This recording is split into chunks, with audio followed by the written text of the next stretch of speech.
In this study, I want to address the question if preferences towards the public good differ depending on whether they are expressed in web surveys or face-to-face surveys.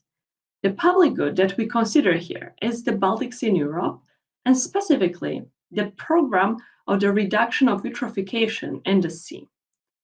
So it is a large survey study involving residents of all countries surrounding the Baltic Sea. In addition to main research question focus on the differences between these two preference elicitation modes, that is web and personal surveys, the study presents the estimates of the value of the Baltic Sea eutrophication reduction for each Baltic Sea country, providing a comparison of values across the countries. So the study here has been conducted together with my PhD advisor, Mikołaj Czajkowski, and we are both from the Faculty of Economic Sciences at the University of Warsaw in Poland. The general question behind the survey study, which we collected the data within here, is what is the value of a public good? So the public good considered here is the reduction of eutrophication in the Baltic Sea. Here on the right-hand side, you have the map, which shows the problem, shows the pressure index in the Baltic Sea according to HALCOM. So you can see that especially in the areas where lots of people live, so especially on the lands over here and also in this bay, you can see how strong the pressure is. Also, the move of water here is very narrow. And here, simply lots of people live. That's why also you can see the pressure on the water problem in these areas. So eutrophication is when a water body becomes overly enriched with minerals and nutrients that induce excessive growth of plants and algae. It is often caused by discharge of detergents, fertilizers, and sewage into a water body. So that's what happens here, right? These are areas surrounded by people where we have lots of this fertilizer, sewage going into the water. Eutrophication is a recognized water pollution problem. It leads to many ecological impacts, so decrease of biodiversity, change in species composition, and toxicity effects. It is a serious threat to the Baltic Sea environment. You see the pressure in this index. So to help this problem, there are special policies which may help reduce the eutrophication. European Union has enforced several governing frameworks to protect marine water bodies. For example, this is the Baltic Sea Action Plan called HELCOM. But the question is whether people really want this reduction in eutrophication. What is the value that people place at this reduction? The cost of policy of reduction of eutrophication in the Baltic Sea can be relatively easily estimated. But what are the benefits to people? This could also guide us into an efficiency of this policy, whether the costs which are incurred for such policy actions are really valuable to people so that the populations can benefit from that. So how to really estimate the value that people place at the reduction of, for example, here, eutrophication in the Baltic Sea? One of the methods is the stated preference methods. Those are used to determine public preferences, typically towards public goods. They inform about the value of public goods to the society.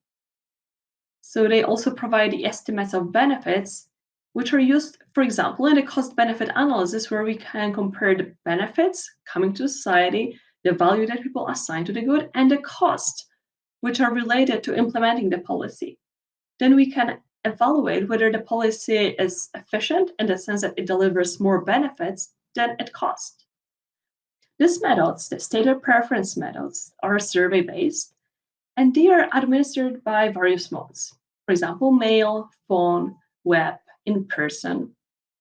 And that's an important aspect for our investigation in here. So in this large multi-country study presented here, all Baltic Sea countries were included. So we have more than 10,000 observations. The question there was, what are the social benefits from reducing eutrophication of the Baltic Sea? This is basically the largest international valuation research about the marine environment. This is also the first one to include all littoral countries around the Baltic Sea. So we have all 9 countries included in the data. So in different countries, different survey modes were used, web or in-person interviews. And that was important for our investigation. So the question which we asked, how did this data collection mode affect the results, whether it affected at all? So just like on the literature view here, the in-person interviews have been long acknowledged as the best practice. So they were always recommended in the literature as the best way to collect the data on stated preferences. But at the same time, internet continues to get more and more popularity. So it allows researchers to administer surveys cheaper and faster. You can see it in the graph in here. So look just on the black bars, because it's about the total number of web surveys. You can see how much it is increasing in time with some constant amount right now. I mean, like over the recent decade. So web surveys are gaining more and more popularity. And the question is whether they produce similar estimates as in-person surveys. The choice of a data collection mode is viewed not to affect survey results significantly. That's a general claim in the literature. However, when we look deeper into the literature and into exact empirical inquiries on this issue, well, the findings appear mixed. The findings on the mode effect. So let us see it here.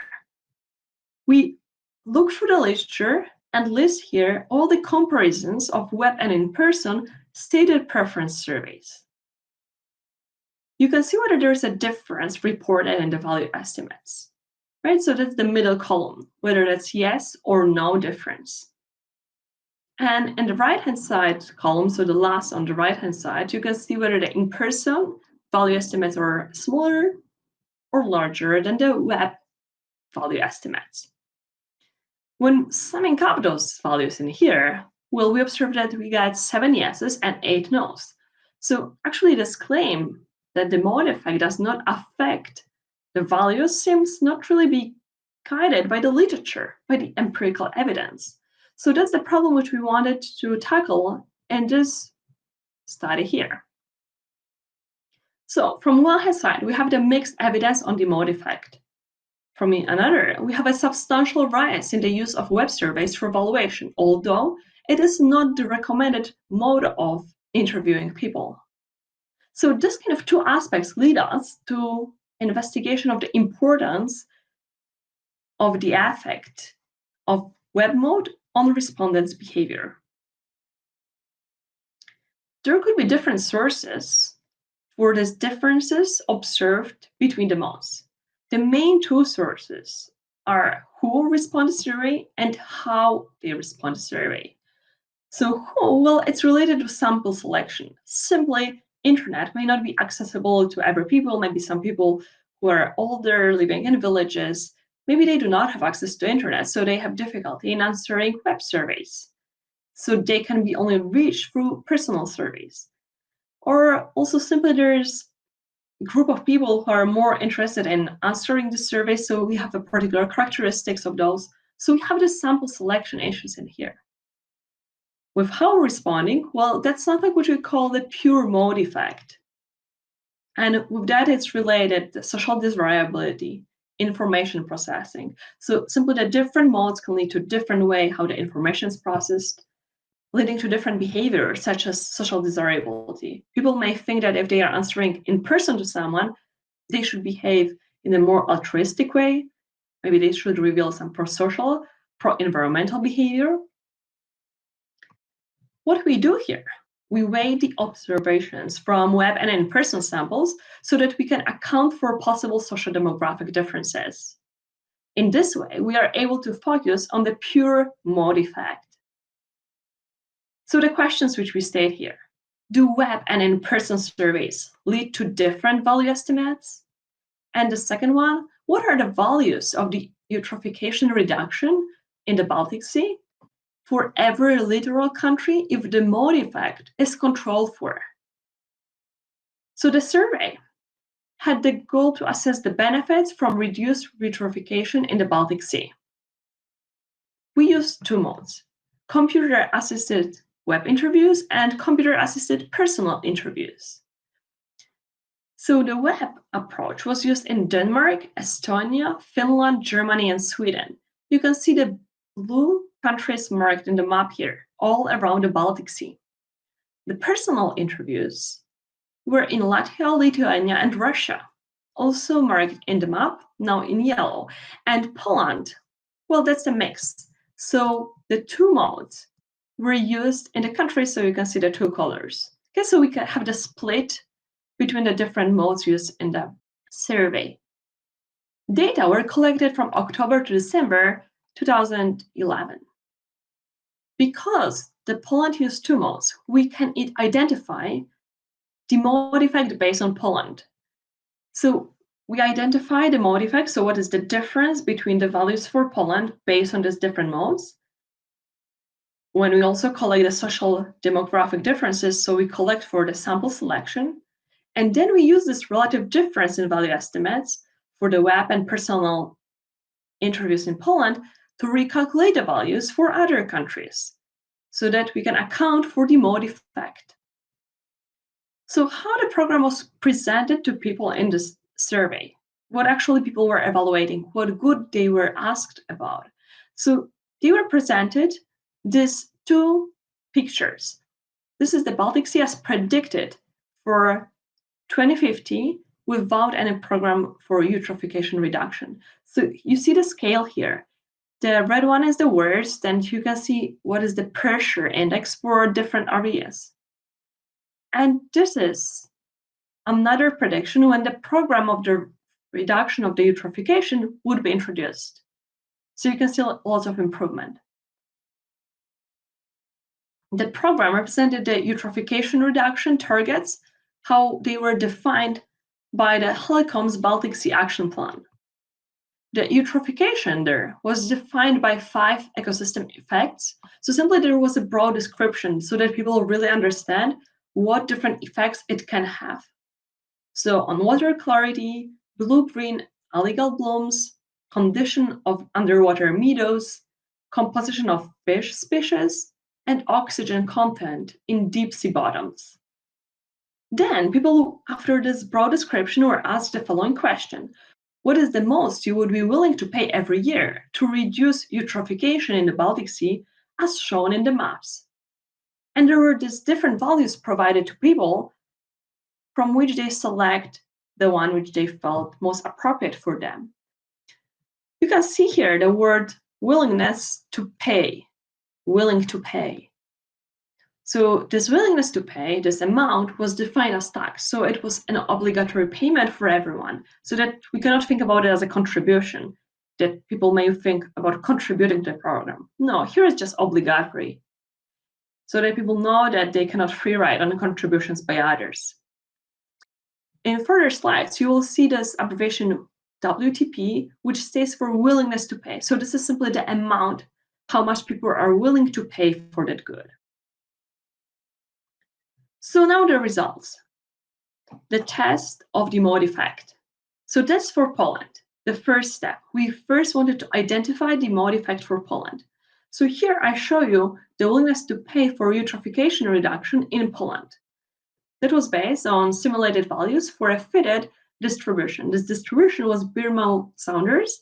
We compared a lot of different distributions, and this one appeared to have the best fit, so we used that for calculation of the willingness to pay values.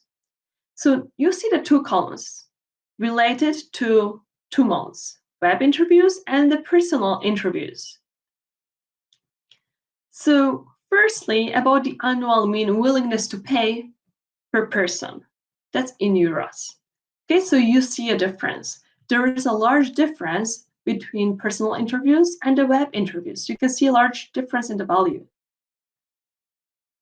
As for the confidence interval, well, this informs us on the range of possible values for the mean. So here we can think about it with 95% probability the true mean for this population will be in this range as indicated by the interval.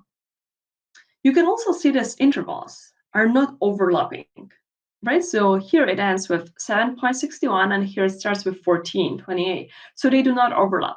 That means that these values, these mean estimates of willingness to pay, are statistically different. So these two modes lead to statistically different estimates of the mean. And the last thing in this table, spike probability. So this is the probability of not willing to pay a positive money amount for the project. In a way, we can think about it, the probability of holding a zero or a negative value. You can see the spike probability, so the probability of not willing to pay a positive amount is higher for the personal interviews. So now, using these results from there, you can see they are just copied over here for Poland. We recalculated the values for other countries. So in black, these are the values which we get just from the data. Okay, so the estimates which we could observe without controlling for the mode effect. But then, based on this ratio, we recalculated the values for other countries just to check what could be the value, what could be the difference in the values if different modes were used. So you can see these recalculations, and these calibrated results are in brown and italic, so over here and over there. When comparing for each country, here are the means, and also here we have these confidence intervals below. You can see large differences. So the two survey modes generate significantly different value estimates. So to sum up, we observe large and statistically significant differences in value estimates that are derived from web and personal interview data. We observe larger values, which are derived from the web surveys. These results suggest two basic messages for practitioners. We really need to pay caution when choosing the data collection mode. And also, when already having the data, we need to take into account that the values may be different between using the modes. This may have real important influence, for example, on the results from the cost-benefit analysis. I showed you at the beginning of the presentation that the value estimates are used for getting the estimates of benefits, for assessing that against the cost. So if we get different values, we really can arrive with different conclusions whether a specific program is efficient or it's not efficient. Well, we of course acknowledge there is a possibility for the context-specific nature of the results, which I showed you here. Based on this study, we cannot really say which mode should be used because we do not have any criterion value, so a good proxy of the true value from which we could assess the divergence between the data on web and personal modes. We see that personal interviews lead to more conservative, so lower value estimates. This mode has also been suggested as the best practice for many years in stated preference literature.